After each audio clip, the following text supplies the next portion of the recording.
स्वागत है जी आपका स्पोर्ट्स आर पर। जुड़ गए हैं पाकिस्तान के जो एक एशिया कप के स्क्वाड अनाउंस किया गया है। एशिया कप और आप कह सकते हैं जो अफगानिस्तान सीरीज था, 18 मेंबर स्क्वाड अनाउंस किया गया। तो भाई प्रेस कॉन्फ्रेंस कंडक्ट की गई थी जो रिसेंटली अभी चीफ सिलेक्टर दोबारा से नियुक्त किए गए हैं इंजमाम उल हक, द लेजेंडरी इंजमाम उल हक।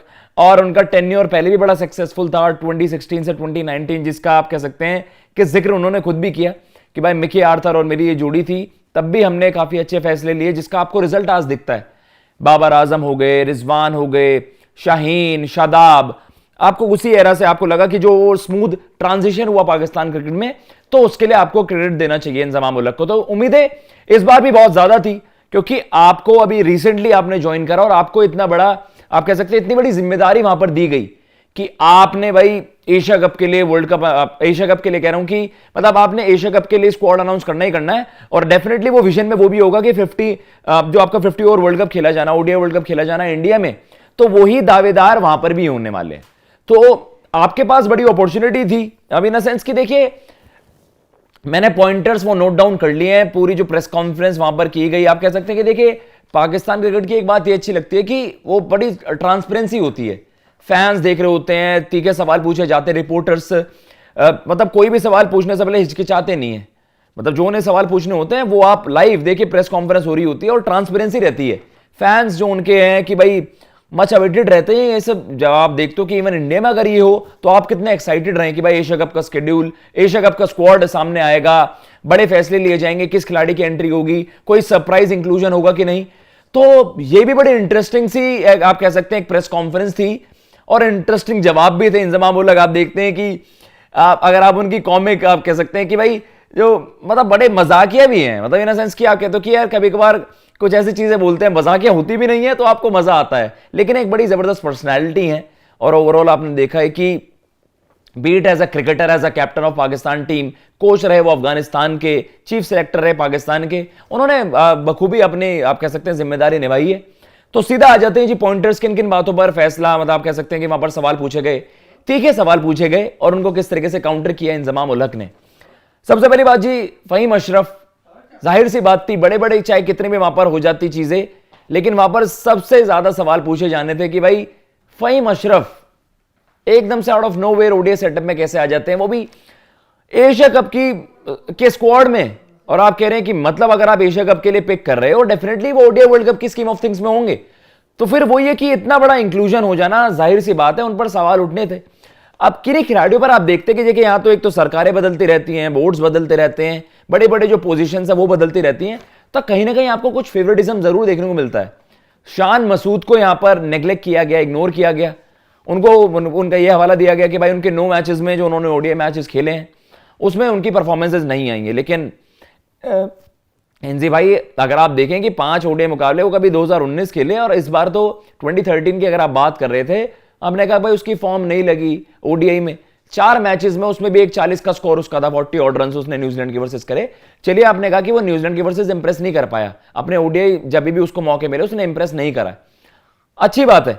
लेकिन Fahim Ashraf out of nowhere कैसे इस सेटअप में आ जाते हैं, उसको लेकर उन्होंने क्या कहा, तो उन्होंने कहा कि भाई he is the only fast bowling all rounder जो आप कह सकते हैं कि भाई डिजर्व करता है। आपने पीएसएल की वहां पर जिक्र किया, लेकिन आप देख रहे हैं कि यार ODI cricket is a different ball game all together.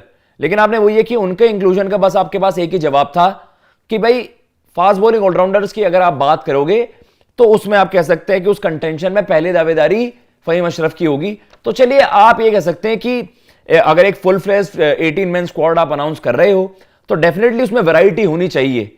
तो आपने वैरायटी के तौर पर कि आपके पास लेफ्ट आर्म स्पिनर है, आपके पास लेगी है, शादाब है, आपके पास उसामा मीर है, लेगी है, आपके पास फास्ट बॉलर्स हैं, स्पिन बॉलिंग ऑलराउंडर्स हैं, ऑफ स्पिनर्स हैं, ऑफ स्पिन बॉलिंग ऑलराउंडर्स आपके पास इफ्ती चाचो जो उनके इफ्तिकार, सलमान अली आ गए।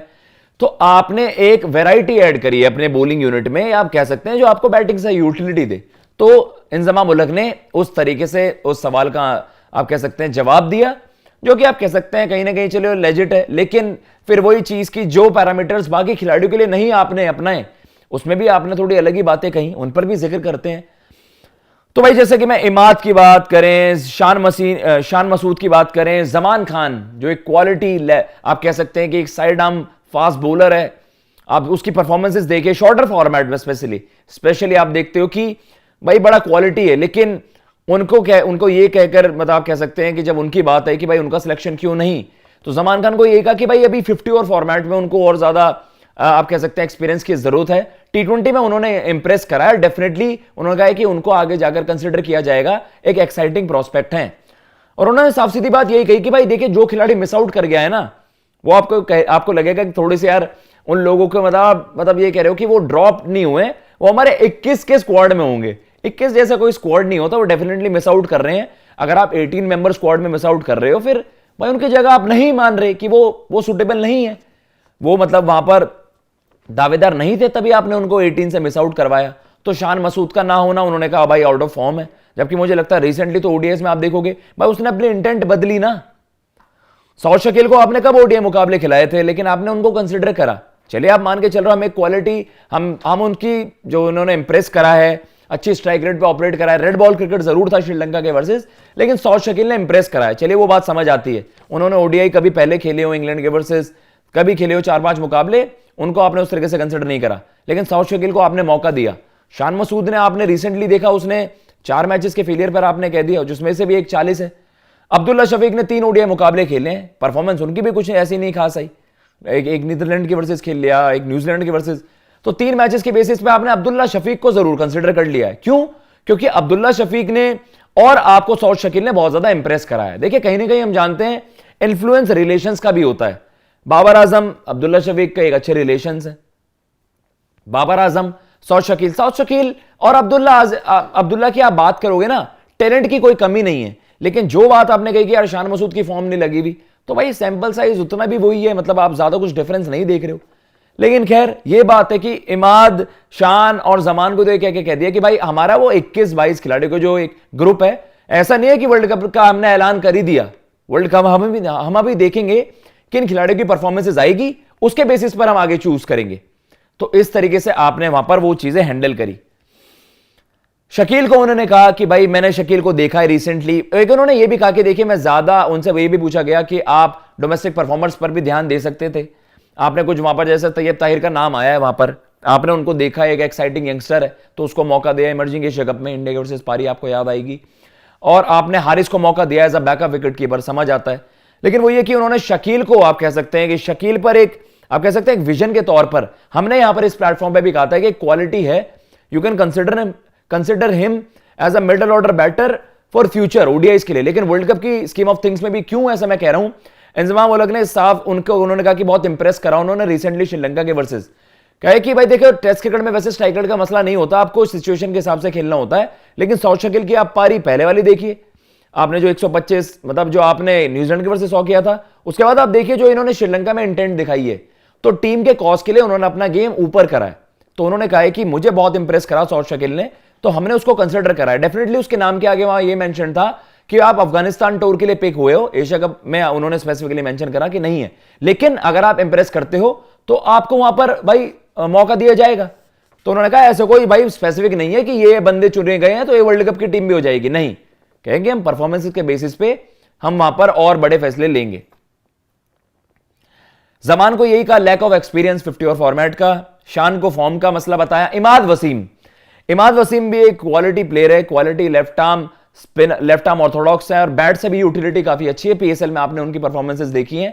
लेकिन इमाद को ये कहा गया कि भाई देखिए आप अनफॉर्चुनेटली मिस आउट कर जाते हो, नवाज अच्छा कर रहा है, तो हमें अगर बैकअप देखना होगा कि लेफ्ट आर्म ऑर्थोडॉक्स कोई चाहिए होगा, हम इमाद की तरफ जाएंगे। तो इस तरीके से है कि नवाज शादाब अच्छा कर रहे हैं, मतलब जो आपके खिलाड़ी अच्छा कर रहे हैं आप उनके ऊपर चूज नहीं कर सकते। ये तो हमने भी आपको बताया था कि 11, 12, 13, 14 वो मेन बंदे तो हम भी आपको बता देते हैं। मेन सवाल तो वही था कि आपके रिमेनिंग जो स्लॉट्स हैं उनमें किसकी जगह बनती है। वर्ल्ड कप के लिए तो आप 15 अनाउंस करोगे, फिर आपकी छटाई होगी वहां पर। तो इस तरीके से चीजें हैं। ये स्क्वाड तो अगर आप कहोगे तो ये तो कोई भी बता देगा, मतलब इसके लिए चीफ सिलेक्टर के हमें नॉर्मल क्रिकेट सेंस भी है तो हम बता देते। लेकिन उन 2-3 सवालों पर आप कह सकते हैं 2-3 जो नाम होते हैं उन पर थोड़े सवाल होते हैं, जिस पर थोड़ा सा ये लग रहा है कि भाई फहीम अशरफ पर क्या फेवरेटिज्म है। अब्दुल्ला शफीक को आप उन्हीं 3 मैचेस पे आपने मौका दे दिया, लेकिन आप शान मसूद को कह रहे हो ज्यादा मौके दे दिए, जबकि उनके 5 मुकाबले कभी 2019 में आए और 2023 के उनके 4 ओडीआई मुकाबले हैं।